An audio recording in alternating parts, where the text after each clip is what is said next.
মেয়েটি বাসা ভাড়া নিতে এলে বাড়িওয়ালা বলল আইডি কার্ডের ছবির সাথে তার কোনো মিল নেই। তখন মেয়েটির মনে পড়ল সে ইচ্ছে করেই এমন বাজে মেকআপ করেছে। সে মাথা ঘুরিয়ে চশমা খুলল, মুখের মেকআপ মুছল আর মাথার পরচুলাটা টেনে খুলে ফেলল। সে ঘুরে দাঁড়াতেই তার আসল রূপ দেখে বাড়িওয়ালা হতবাক হয়ে গেল আর তার প্রতি আকৃষ্ট না হয়ে পারল না। পরদিন মেয়েটি তার নতুন স্কুলে গেল। শিক্ষক তাকে যে কোনো খালি সিটে বসতে বললে সে এক ছাত্রীর পাশে গেল, কিন্তু ছাত্রীটি তাকে সেখানে বসতে নিষেধ করল, কারণ ঠিক পেছনেই স্কুলের বখাটে ছেলেটি বসে। মেয়েটি জানালো এতে তার কোনো সমস্যা নেই। তার এমন জেদ দেখে ছাত্রীটি বাধ্য হয়েই রাজি হলো। মেয়েটি বসার জন্য চেয়ার টানতেই দেখল বখাটে ছেলেটার হাত তার অর্ধেক জায়গা আটকে রেখেছে। সে ডেস্কে টোকা দিয়ে তাকে হাত সরাতে বলল, কিন্তু ছেলেটি ঘুমাচ্ছিল আর চোখ খুলতেও চাইল না। মেয়েটি তাকে দ্বিতীয়বার ডাকলো। ছেলেটি বিরক্ত হয়ে চোখ খুলল। চোখাচোখি হতেই মেয়েটি চিনে ফেলল এই ছেলেটি তাকে বাসা ভাড়া দিয়েছিল। ছেলেটিও তাকে দেখে নিজের হাত সরিয়ে নিল। চারপাশের সহপাঠীরা চমকে গেল। এই প্রথম ছেলেটি এভাবে কারো কথা শুনল। কিছুক্ষণ পরেই মারাত্মক আহত এক মহিলা মেয়েটিকে খুঁজতে স্কুলে এলো। মেয়েটি কথা বলতে না চাইলেও সে অন্যদের বিরক্ত করবে ভেবে ক্লাস থেকে বেরিয়ে জানতে চাইল তার কি চাই। সবাই যখন বিভ্রান্ত, তখন মহিলাটি মেয়েটির পেছনে লুকিয়ে তাকে নিজের মেয়ে দাবি করে পাওনাদারদের তার কাছে টাকা চাইতে বলল। সহপাঠীরা হতবাক হয়ে গেল। তারা ভাবতেও পারেনি একজন মা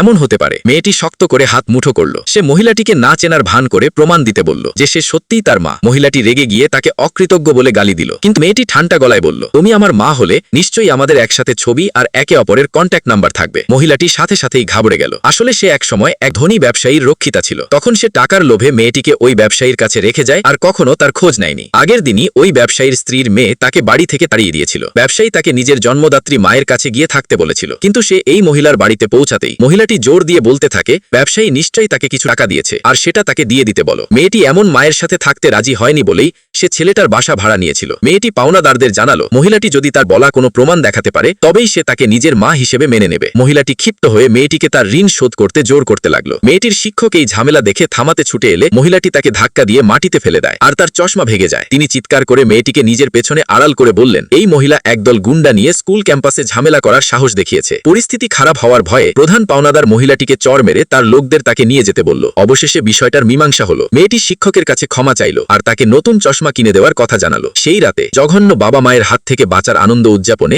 মেয়েটি নিজের জন্য একটা কেক কিনল। তখনই সে দরজায় কড়া নাড়ার শব্দ শুনতে পেল। দরজা খুলতেই ছেলেটার ছোট ভাই তাকে জন্মদিনের শুভেচ্ছা জানালো আর তাদের বাড়িতে নুডলস খাওয়ার দাওয়াত দিল। মেয়েটি জিজ্ঞেস করলো তারা কিভাবে তার জন্মদিনের কথা জানলো। ছেলেটি জানালো তার আইডি কার্ড দেখার পর সেটা তার মনে ছিল। ছেলেটার বাড়ির উঠোনে সে মেয়েটির সামনে এক বড় বাটি নুডলস রাখলো। মেয়েটিকে অস্বস্তিতে ভুগতে দেখা গেল, কারণ সে এতটা খেতে পারবে না। তার দ্বিধা বুঝতে পেরে ছেলেটি কিছু নুডলস নিজের বাটিতে তুলে নিয়ে জিজ্ঞেস করলো এবার চলবে কিনা। তার এমন যত্নশীল আচরণে অবাক হয়ে মেয়েটি দ্রুত জানালো যে এবার ঠিক আছে।